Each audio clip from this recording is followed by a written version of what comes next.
Bonda soup ತಿನ್ನಬೇಕು ಅಂತ ಬಹಳ ಆಸೆ ಆಗುತ್ತೆ. ಆದರೆ ಎಣ್ಣೆಯಲ್ಲಿ ಕರೆದಿರೋ ಬೋಂಡ ಇರುತ್ತಲ್ಲ ಅಂತ ಯೋಚನೆ ಮಾಡ್ತೀರಾ? ಹಾಗಾದರೆ ಆ ಯೋಚನೆ ಬೇಡ.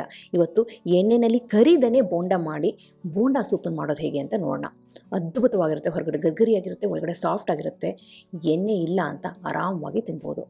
ಇದನ್ನು ರುಚಿಯಾಗಿ ಹದವಾಗಿ ಮಾಡೋದು ಹೇಗೆ ಅಂತ ನೋಡೋಣ. ನಾನು ಆಶಾ, ನಿಮಗೆಲ್ಲರಿಗೂ ಅಡುಗೆ ಸಾಧನಕ್ಕೆ ಸ್ವಾಗತ. ಬೋಂಡಾ ಸೂಪಿನಲ್ಲಿ ಮೊದಲು ಸೂಪ್ ಮಾಡಿಬಿಟ್ಟು ಆಮೇಲೆ ಬೋಂಡಾ ಸೈಡಿಗೆ ಹೋಗೋಣ. ಅದಕ್ಕೋಸ್ಕರ ಇಲ್ಲಿ ಒಂದು ಸಣ್ಣ ಲೋಟದಲ್ಲಿ 1 ಲೋಟದಷ್ಟು ಹೆಸರು ಬೇಳೆಯನ್ನು ತೊಗೊಂಡು ಅದನ್ನು ಚೆನ್ನಾಗಿ ತೊಳೆದ್ಬಿಟ್ಟು ಈ ಪಾತ್ರೆಗೆ ಸೇರಿಸ್ಕೊಂಡಿದ್ದೀನಿ. ಆಮೇಲೆ ಹಸಿ ಅರಿಶಿನ ಇತ್ತು, ಅದನ್ನು ತುರಿದ್ಬಿಟ್ಟು ಸ್ವಲ್ಪ ಅರಿಶಿನ ಸೇರಿಸಿದ್ದೀನಿ. ಇದಿಲ್ಲ ಅಂತಂದರೆ ನೀವು ಅರಿಶಿನ ಪುಡಿನೂ ಸೇರಿಸ್ಬೋದು.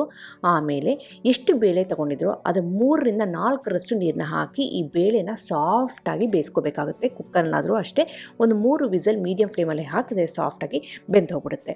ಇವಾಗ ನೋಡಿದರೆ ಈ ಹೆಸರು ಬೇಳೆ ಸಾಫ್ಟಾಗಿ ಬೆಂದಿದೆ. ಈ ಬೋಂಡಾ ಸೂಪಿಗೆ ಬೇಳೆ ಮಾತ್ರ ಎಷ್ಟು ಸಾಫ್ಟಾಗಿ ಬೇಯುತ್ತೋ ಅಷ್ಟು ಒಳ್ಳೆಯದು. ಬೇಳೆ ಥರ ಕಾಣಲೇಬಾರ್ದು. ಈಗ ಬಿಸಿ ಬೇಳೆನಲ್ಲಿ ಚೆನ್ನಾಗಿ ಸ್ಪೂನ್ನ ಹಾಕಿ ತಿರುಗಿಸ್ತಾ ಇದ್ದೀನಿ. ಅದು ನೋಡಿದ್ರೆ ಚೆನ್ನಾಗಿ ಪೇಸ್ಟ್ ಆಗಿದೆ. ಈಗ ಬೇಳೆ ಬೆಂದು ರೆಡಿ ಆಗಿದೆ. ಅದನ್ನ ಸೈಡಿಗೆ ಇಡೋಣ. ಇವತ್ತು ನಾನು ಬೋಂಡಾ ಸೂಪನ್ನು ಈ ಅಗಾರು ಅವರ ಟ್ರೈಪ್ಲೆ ಓಕ್ನಲ್ಲಿ ಮಾಡ್ತಾಯಿದ್ದೀನಿ. ಫಸ್ಟ್ ನಾವು ಏನು ಮಾಡಬೇಕು ಅಂತಂದರೆ, ಈ ಪಾತ್ರೆಗೆ 1 ಟೇಬಲ್ ಸ್ಪೂನಷ್ಟು ಎಣ್ಣೆನ ಸೇರಿಸಿ ಆಮೇಲೆ ಕೆಲವು ಪದಾರ್ಥಗಳನ್ನ ಸೇರಿಸಬೇಕಾಗುತ್ತೆ. ಆ ಎಣ್ಣೆ ಸ್ವಲ್ಪ ಬಿಸಿಯಾಗಿದೆ ಅಂದಾಗ 1 ಟೇಬಲ್ ಸ್ಪೂನಷ್ಟು ಕುಟ್ಟಿದಂಥ ಮೆಣಸು, 1 ಟೇಬಲ್ ಸ್ಪೂನಷ್ಟು ಕುಟ್ಟಿದಂಥ ಜೀರಿಗೆನ ಸೇರಿಸಿ ಅದು ಸ್ವಲ್ಪ ಬಾಡಿದೆ ಅಂದಾಗ 1 ಟೇಬಲ್ ಸ್ಪೂನಷ್ಟು ತುರಿದಿರುವಂತಹ ಶುಂಠಿ, ಹಾಗೆ 4ರಿಂದ 5 ಹಸಿಮೆಣಸಿಕಾಯಿನ ಸೀಳಿ ಸೇರಿಸ್ಕೊಂಡಿದ್ದೀನಿ. ಸ್ವಲ್ಪ ಕರಿಬೇವಿನ ಎಲೆಯನ್ನು ಹಾಕ್ಕೊಂಡು ಚೆನ್ನಾಗಿ ಬಾಡಿಸ್ಕೊಳ್ತಾ ಇದ್ದೀನಿ. ಆಮೇಲೆ ಅದೆಲ್ಲ ಬಾಡಿದೆ ಅಂದಾಗ ಇಲ್ಲಿ ಒಂದು ಹಣ್ಣಾಗಿರೋಂಥ ಟೊಮೆಟೊನ ಸಣ್ಣದಾಗಿ ಕಟ್ ಮಾಡಿಕೊಂಡು ಜೊತೆಗೆ ರುಚಿಗೆ ತಕ್ಕಷ್ಟು ಉಪ್ಪನ್ನು ಈಗಲೇ ಸೇರಿಸಿದ್ದೀನಿ. ಈಗ ಟೊಮೆಟೊ ಹಣ್ಣು ಚೆನ್ನಾಗಿ ಸಾಫ್ಟ್ ಆಗಬೇಕು, ಹಸಿಮೆಣಸಿಕಾಯಿ ಖಾರ ಎಲ್ಲ ಚೆನ್ನಾಗಿ ಇಳಿಬೇಕು. ಆಮೇಲೆ ಬೆಂದಿರೋ ಅಂಥ ಹೆಸರು ಬೇಳೆನ ಸೇರಿಸಿ ಇವಾಗ ನಿಮಗೆ ಬೇಳೆ ಸೂಪು ಎಷ್ಟು ತೆಳ್ಳಗೆ ಬೇಕೋ ಅಷ್ಟು ನೀರನ್ನ ಹಾಕ್ಕೊಂಡು ಅಡ್ಜಸ್ಟ್ ಮಾಡ್ಕೊಳ್ಳಿ.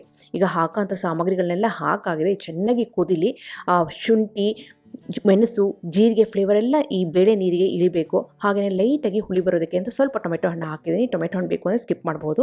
ಸ್ವಲ್ಪ ಉಪ್ಪಿನ ಅಂಶ ಕಡಿಮೆ ಇರೋದ್ರಿಂದ ಉಪ್ಪನ್ನು ಹಾಕಿ ಮತ್ತೆ ಕುದಿಸ್ತಾ ಇದ್ದೀನಿ. ಒಂದು 4ರಿಂದ 5 ನಿಮಿಷ ಕುದಿದೆ ಅಂದಾಗ ಕೊತ್ತಂಬರಿ ಎಲೆ ಹಾಗೆ ಧಾರಾಳವಾಗಿ ನಿಂಬೆ ಹಣ್ಣಿನ ರಸ ಹಾಕಿಬಿಟ್ರೆ ರುಚಿಯಾದಂಥ ಈ ಸೂಪು ರೆಡಿಯಾಗಿದೆ. ಇದು ಸೂಪು ತೆಳ್ಳಗೆ ತುಂಬಾ ಅದ್ಭುತವಾಗಿರುತ್ತೆ. ಈಗ ಸೂಪನ್ನು ರೆಡಿ ಮಾಡಿ ಸೈಡ್ಗೆ ಇಟ್ಟಿದ್ದೀನಿ. ಇವಾಗ ಬೋಂಡ ಮಾಡೋದಕ್ಕೆ ಅಂತ 1.5 ಕಪ್ಪಿನಷ್ಟು ಉದ್ದಿನ ಕಾಳನ್ನು 3ರಿಂದ 4 ಗಂಟೆ ನೆನೆಸ್ಕೊಂಡ್ರೆ ಸಾಕು. ಇಲ್ಲ ಬೆಳಿಗ್ಗೆನೇ ಮಾಡ್ತೀವಿ ಅಂದರೆ ನೈಟೆಲ್ಲ ನೆನೆಸಿಟ್ಟು ಪರವಾಗಿಲ್ಲ. ಬೆಳಿಗ್ಗೆ ಎದ್ಬಿಟ್ಟು ಇನ್ನು ಮಿಕ್ಸಿನಲ್ಲೋ ಗ್ರೈಂಡಲ್ಲೋ ನೈಸಾಗಿ ಈ ರೀತಿ ರುಬ್ಕೊಳ್ಳಿ. ಕನ್ಸಿಸ್ಟೆನ್ಸಿ ಹೇಗಿರಬೇಕು ಅಂದರೆ ಈ ರೀತಿ ಕೈನಲ್ಲಿ ಎತ್ತಿದಾಗ ಕೆಳಗಡೆ ಬಿಟ್ಟಾಗ ಉಂಡೆ ಥರ ನಿಂತ್ಕೋಬೇಕು. ಈ ಕನ್ಸಿಸ್ಟೆನ್ಸಿಲಿದೆ ಕರೆಕ್ಟಾಗಿರುತ್ತೆ.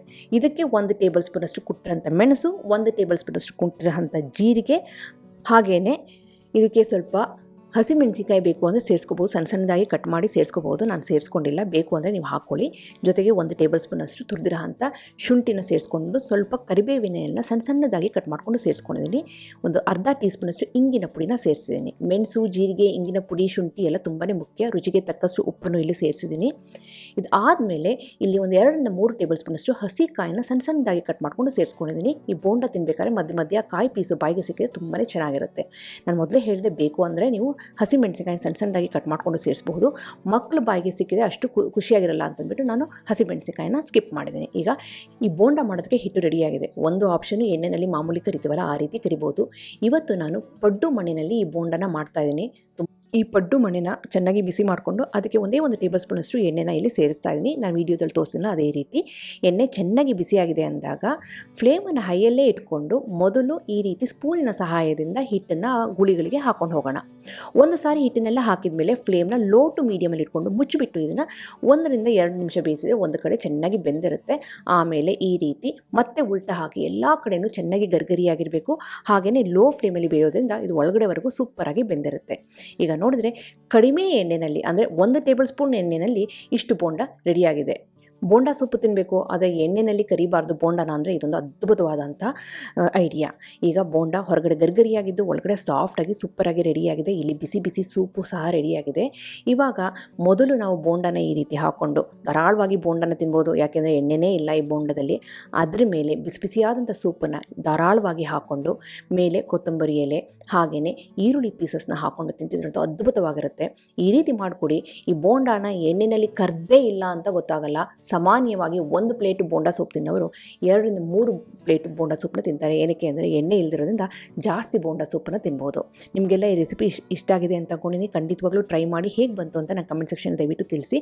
ಹಾಗೆ ನೀವು ಇನ್ನೂ ಅಡುಗೆ ಸಾಧನಕ್ಕೆ ಸಬ್ಸ್ಕ್ರೈಬ್ ಆಗಿಲ್ಲ ಅಂದರೆ ತಡ ಯಾಕೆ, ಈಗಲೇ ಸಬ್ಸ್ಕ್ರೈಬ್ ಆಗಿ ಪಕ್ಕದಲ್ಲಿ ಬೆಲ್ ಬಟನ್ ಕೂಡ ಟಚ್ ಮಾಡಿ. ನಿಮಗೆ ವಿಡಿಯೋ ಇಷ್ಟ ಆಯಿತು ಅಂದರೆ ಲೈಕ್ ಬಟನ್ನ ಕ್ಲಿಕ್ ಮಾಡಿ, ಫ್ರೆಂಡ್ಸ್ ಆ್ಯಂಡ್ ಫ್ಯಾಮಿಲಿ ಜೊತೆ ಶೇರ್ ಮಾಡಿ. ಮತ್ತೊಂದು ಇಂಟ್ರೆಸ್ಟಿಂಗ್ ರೆಸಿಪಿಯೊಂದಿಗೆ ಭೇಟಿ ಆಗ್ತೇನೆ. ಅಲ್ಲಿವರೆಗೆ thank you, bye bye, see you.